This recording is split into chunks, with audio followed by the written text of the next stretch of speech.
Nord Stream 2 going to Germany, all over Europe.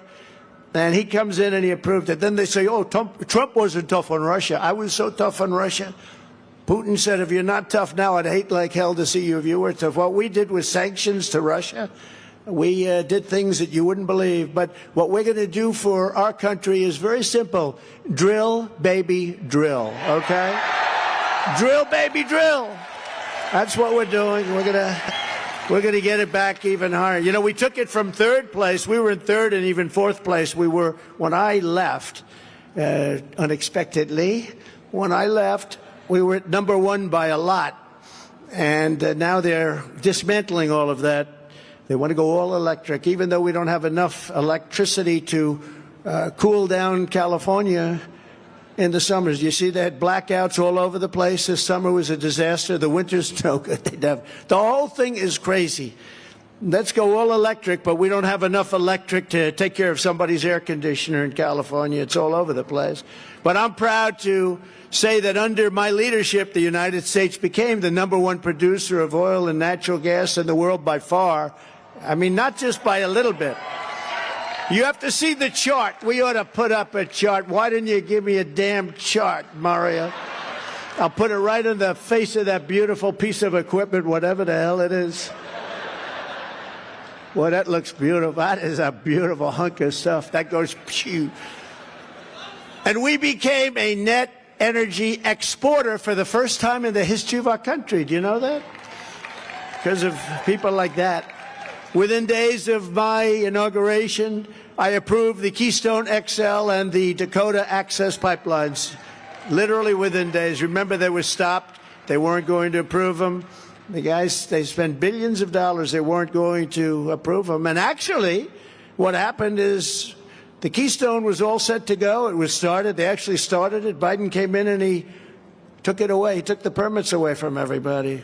I don't know how much money they lost on that deal, but they were going to build a pipeline all the way over to the Gulf, and Biden stopped it.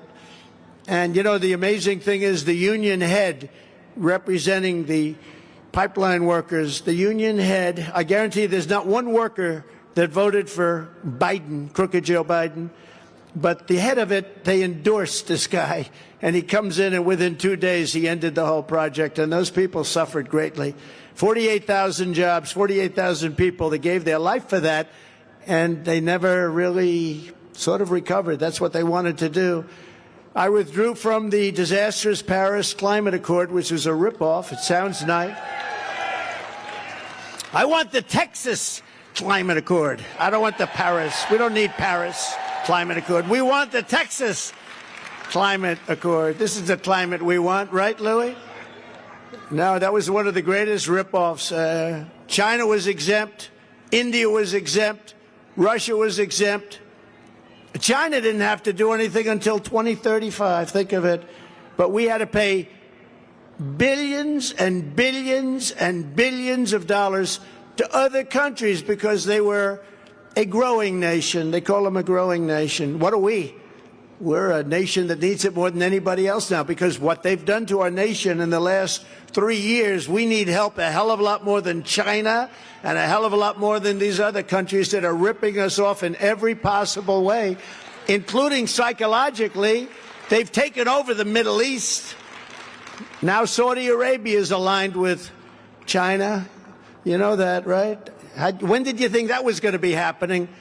They're all aligned with China, Russia, China, North Korea with China. We've lost everything. We've lost everybody. We're like on an island by ourselves. But don't worry, I'll get them all back real fast, and I won't be paying anything for it either.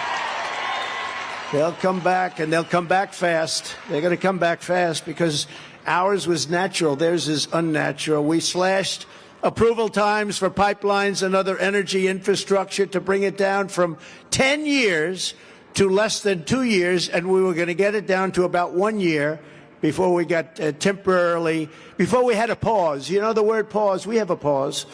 We have a little pause in here, Wesley. It's a 4-year pause, and it taught us how bad things can get. And that's why we're hotter today as a movement. It's the hottest movement in the history of our country, by the way. by far.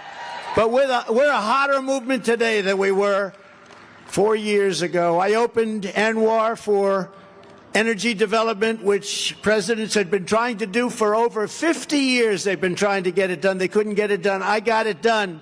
I had gas prices down to $1.87 a gallon. How does that sound? And we were producing at a level that nobody's ever seen before. The chart I was telling you about, it showed Saudi Arabia, a line like pretty straight, pretty flat, going up a little bit. It showed Russia going up a little bit, and it showed us going like this. Then Trump gets in, and we were like a rocket ship. It went boom.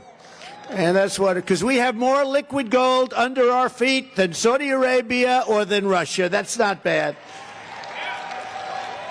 Our energy policy was maximum production, maximum prosperity. We had prosperity like nobody's ever seen. And also maximum power, because it gave us power, not the kind of power you're thinking about. I'm talking about tremendous political power.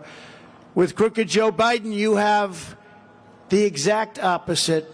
We're laughed at by everybody in the world. They don't even believe it. They can't believe it's happening. Our country is no longer respected. All 50 states have hit record high gas prices, but they're cutting way back on the gas. We're talking about numbers that nobody's ever seen before. Remember this, a lot of the energy production and a lot of the other production, where you see the stock market, a lot of the production that we have right now, go ahead, please sit down. Sit down, it's very hot. It's good for me, I don't know if it's good for you. Sit down.